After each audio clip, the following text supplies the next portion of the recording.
सभी को नमस्कार। सब्सक्राइब कीजिए हमारे चैनल को और बेल आइकन को हिट कीजिए ताकि लेटेस्ट वीडियो पहुंचे सबसे पहले आपके पास। Good morning dear student, welcome to Sharma online classes. प्यारे विद्यार्थियों, आज एक बार फिर आप सभी का ऑनलाइन क्लासेस के अंदर हार्दिक स्वागत। आज हम कक्षा 10वीं से संबंधित जो क्वेश्चन हमारे बचे हुए थे, आज उस क्वेश्चन के ऊपर हम डिस्कस करेंगे। और ये जो आज का वीडियो रहने वाला है, ये हमारे कक्षा 10वीं का जो चैप्टर नंबर 17 है, उस चैप्टर नंबर 17 का अंतिम वीडियो रहने वाला है। इससे पहले चैप्टर नंबर 17 से संबंधित 6 वीडियो हमने पढ़ लिए हैं। आज इस 7वें वीडियो के अंदर हम चैप्टर नंबर 17 के और इंपॉर्टेंट क्वेश्चन के ऊपर डिस्कस करने वाले हैं। और इस क्वेश्चन के अंदर आपको बहुत सारी चीजें नई सीखने को मिलने वाली है।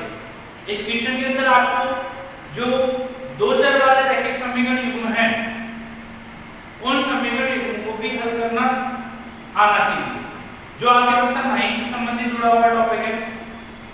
पिछली क्लास के अंदर हमने इसी प्रकार के क्वेश्चन के ऊपर डिस्कस किया था, लेकिन इस क्वेश्चन में आपके पास में जो वैल्यू आपको फाइंड करनी थी, वो सिर्फ एक वेरिएबल्स की वैल्यू फाइंड करनी थी, केवल आपको p का मान निकालना था।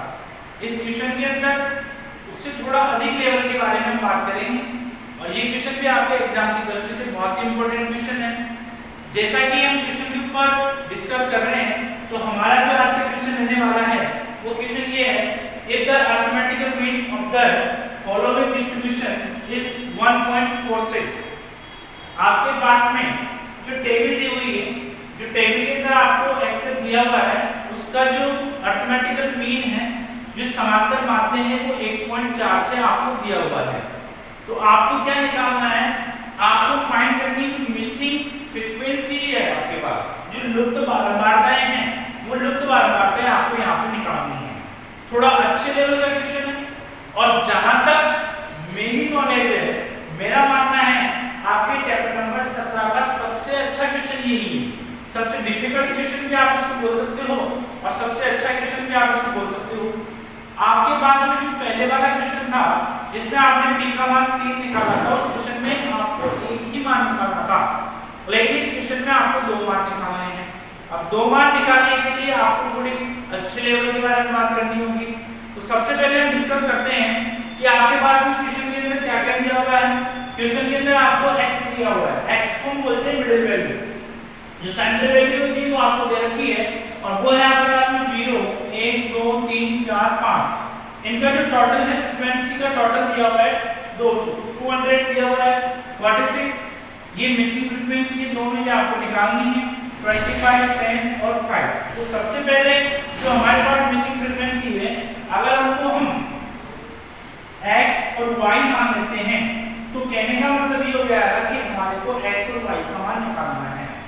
x y का मान निकालने के लिए आपके पास में एक तो जो फ्रीक्वेंसी का टोटल है, वो आपको दिया हुआ है 200।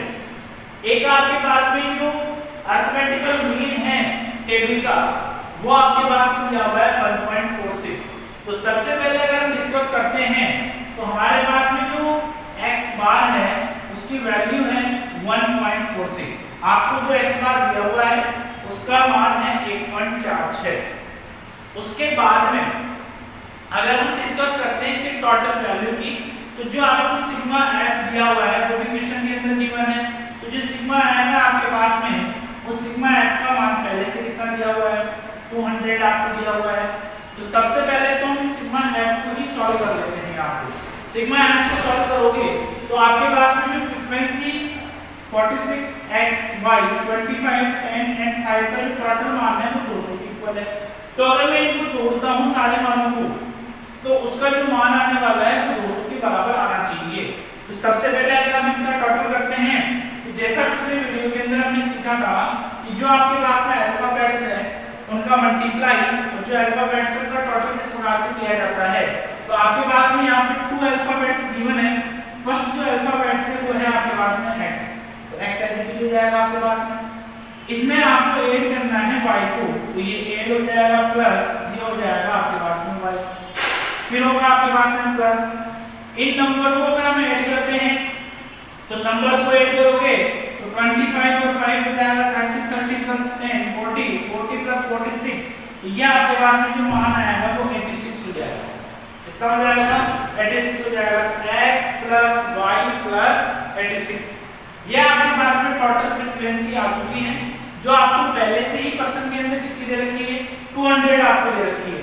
तो कहने का मतलब ये है कि x प्लस y प्लस 86 का जो मान होने वाला है वो 200 के इक्वल होने वाला है।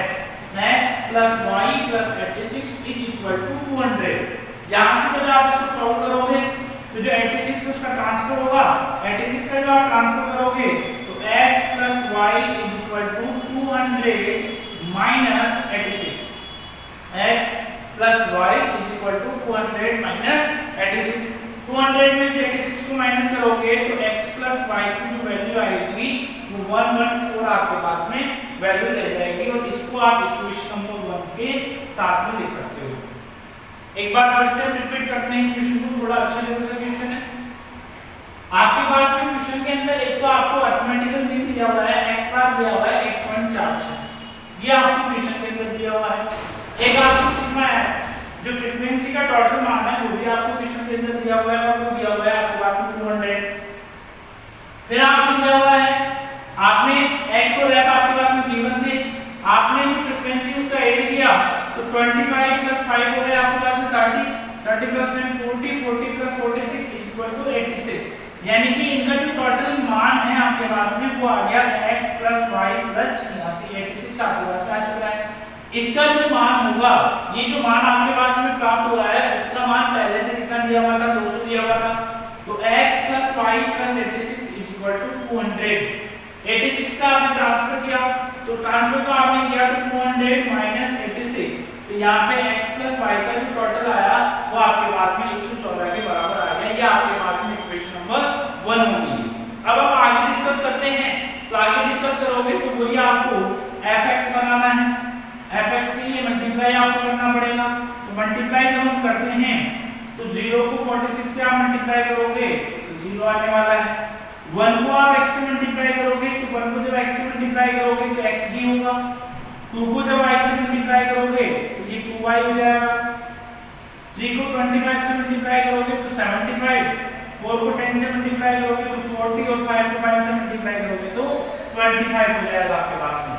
कहने का मतलब है 0 को आपने 46 से मल्टीप्लाई किया 0 आ गया, 1 को आपने x से मल्टीप्लाई किया x आ गया, 2 को आपने y से मल्टीप्लाई किया तो y आ गया, 3 को आपने 25 से मल्टीप्लाई किया 75 हो गया, 4 को आपने 10 से मल्टीप्लाई किया 40 हो गया, 5 को आपने 5 से मल्टीप्लाई किया तो 25 हो गया।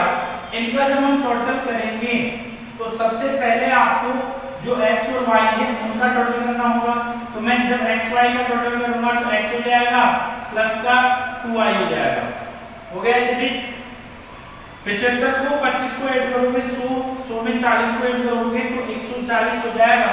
तो कहने का मतलब आपके पास में जो सिग्मा fx की वैल्यू आने वाली है वो वैल्यू आने वाली है x plus 2y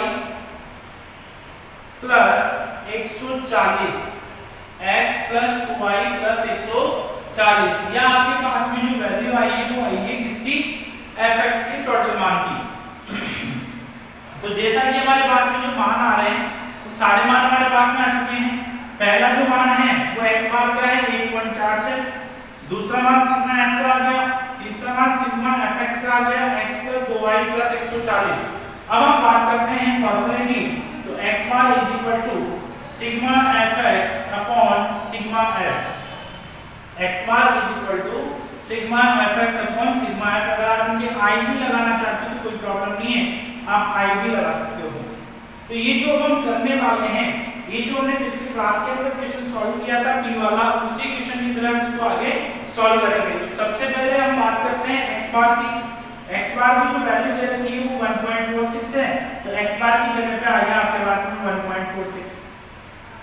sigma fi की जो वैल्यू है वो है x प्लस 2y प्लस 140, ये आपके पास में हो गया सिग्मा fi।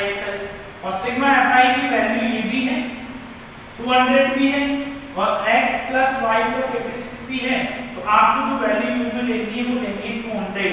वो इसलिए यूज में लिए क्योंकि आपकी जो कैलकुलेशन है वो इससे आसान हो जाएगी। आप ये भी वैल्यू लेके कर सकते हो, वही इक्वेशन नंबर 2 आने वाली है, इससे भी इक्वेशन नंबर 2 आएगी, इससे भी इक्वेशन नंबर 2 आएगी, लेकिन अगर आप नंबर लोगे तो आपको कैलकुलेशन में आसानी रहेगी। अब इसका सॉल्यूशन हम आगे करते हैं। यहाँ पे पॉइंट आ रहा है, दशमलव आ रहा है, दशमलव आ रहा है दो संख्या के बाद में। तो जब आप इस पॉइंट को हटाओगे, जब आप दशमलव को हटाओगे तो आपको नीचे 2 जीरो लगानी पड़ेगी। तो आप इसको लिख सकते हो 146/100 आप इसको लिख सकते हो।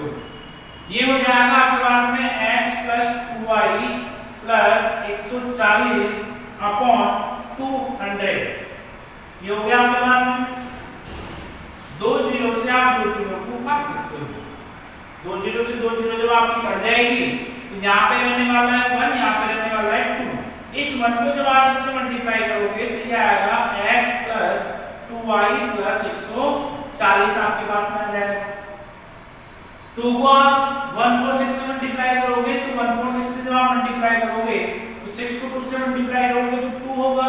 ये हो जाएगा 9 और ये आपके पास में हो जाएगा 2, यानी कि 292 292 आपके पास में आ जाएगा।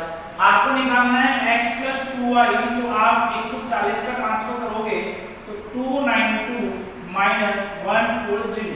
तो x + 2y की जो वैल्यू निकल करके आएगी, 2 में से माइनस करोगे 0 को तो 2 हो जाएगा, 9 में से 4 को माइनस किया 5 और ये 1। ये आपके पास में इक्वेशन नंबर 2 होगी। जैसा कि मैंने आपको पहले से कहा था कि इस क्वेश्चन की जो कैलकुलेशन है वो बहुत ही अच्छे लेवल की कैलकुलेशन है। और बोर्ड एग्जामों के अंदर इस प्रकार के जो क्वेश्चन होते हैं ना, वो क्वेश्चन ज्यादातर बड़े नंबरों के पूछे जाते हैं। 6 नंबर से कम का क्वेश्चन होगा नहीं आपके पास में। तो इस क्वेश्चन का जो यहाँ से लेकर के यहाँ तक का जो अपन ने पार्ट किया है वो आपके पीछे वाले क्वेश्चन से मिलता जुलता है। ये थोड़ा सा नया था तो ये मैंने आपको बता दिया, पहले डिस्कस कर लिया है कि किस प्रकार से हुआ है, इसकी हम बात कर रहे हैं। तो आपके पास में इसके सॉल्यूशन पे जो इक्वेशन है वो x + 2y = 152 आपके पास में आ चुकी है।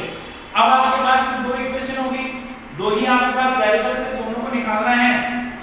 तो दोनों वेरिएबल्स को आप निकालोगे तो आपको इक्वेशन 1 और इक्वेशन 2 को क्या करना पड़ेगा, सॉल्व करना पड़ेगा। तो अपन लिख देते हैं यहाँ पे solve equation 1 and equation 2। Equation 1 और 2 को आप सॉल्व करोगे तो ये होगा x + 2y = 152 and x + y = 112। इसको अपन हल कर रहे हैं। हल करोगे आप लोकल विधि से सॉल्व करोगे। तो जब लोकल विधि से आप सॉल्व करोगे तो इनके सिंबल्स हम चेंज कर देते हैं। तो ये minus minus minus x cut जाएगा, 2y में से y को माइनस करोगे तो 2y में से y को माइनस करोगे तो y होगा। 152 में से 114 को आप माइनस करोगे तो 12 में से 4 को माइनस करोगे तो 8 होगा और ये हो जाएगा 3। यहाँ से आपके पास जो y की वैल्यू निकल कर के आएगी वो वैल्यू y = हो गया 38। अब आपको x की वैल्यू निकालनी है। तो x की वैल्यू निकालने के लिए क्या करना होगा, आपके पास में इक्वेशन नंबर 1 और इक्वेशन नंबर 2 है, उसमें x भी है और y भी है। तो आप x की जो वैल्यू है वो निकालने के लिए y की वैल्यू या फिर इक्वेशन 1 में आप पुट कर सकते हो या फिर इक्वेशन 2 में पुट कर सकते हो। तो कोई सी भी इक्वेशन में आप पुट करोगे तो आपके पास में आंसर आ जाएगा। तो मैं पुट कर देता हूं, put the value of y equation 1। Equation 1 के अंदर जब हम y की वैल्यू पुट करते हैं तो आपके पास में इक्वेशन 1 है x + y की वैल्यू कितनी है 38 = 114। 38 का ट्रांसफर करोगे तो 114 माइनस का 38। तो यहाँ से जो y की वैल्यू निकल कर के आएगी आपके पास में वो सॉरी x की वैल्यू जो निकल कर के आएगी वो x की वैल्यू आपके पास में आ जाएगी 76 और जो y की वैल्यू है आपके पास में वो आ चुकी है 13। ये हमारा क्वेश्चन कंप्लीट हो गया है। थोड़ी सी कैलकुलेशन इसकी अच्छी कैलकुलेशन है और मैं उम्मीद करता हूँ कि कक्षा 10वीं के विद्यार्थियों को इसकी कैलकुलेशन आनी चाहिए। अगर आप कक्षा 10th के लेवल के हिसाब से बात करोगे तो ये कक्षा 10th के लेवल का ही क्वेश्चन है। हमने जो पहले क्वेश्चन किए थे वो कक्षा 9 वाले बच्चे भी कर सकते हैं, 8 वाले भी कर सकते हैं, लेकिन ये क्वेश्चन कक्षा 10 के लेवल के अकॉर्डिंग बहुत अच्छा क्वेश्चन है। इस क्वेश्चन के अंदर आपको दो चीजें सीखने को मिली, एक तो दो इक्वेशन है आपके पास में, तो वेरिएबल्स के अंदर उनको आपको किस प्रकार से सॉल्व करना है ये कक्षा 9 के अंदर आप पढ़ चुके हो, आज यहाँ भी उसका यूज हुआ है, और उसके अलावा किस प्रकार से आपको x और y की वैल्यू आपको निकालनी है।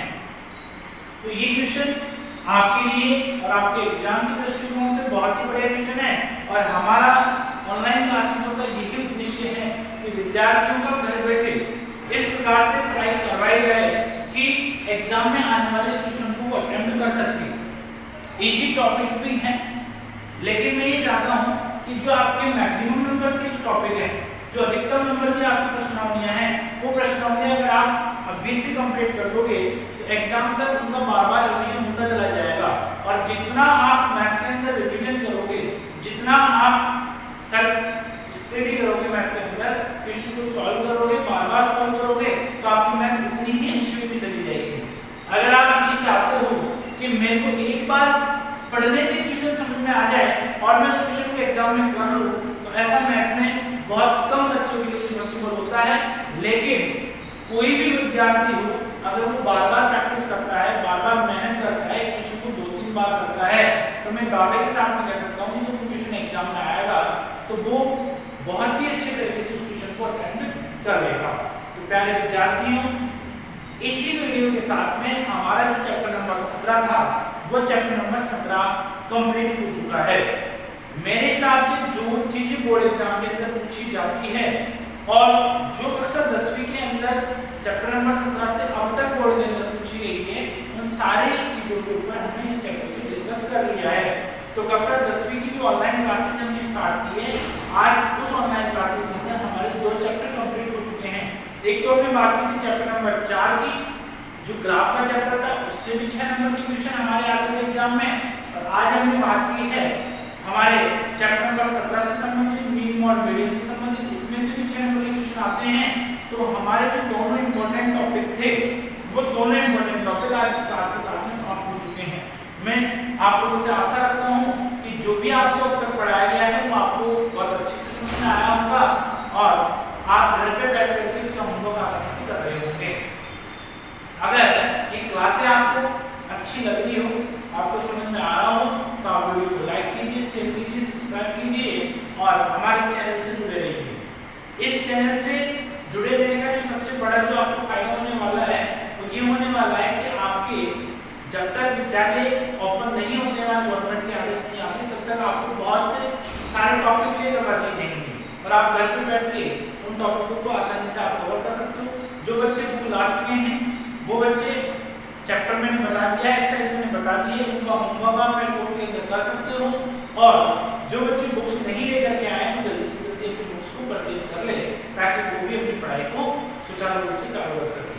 अगली क्लास के लिए हम फिर मिलेंगे, तब तक के लिए आपको धन्यवाद। जय हिंद, जय भारत।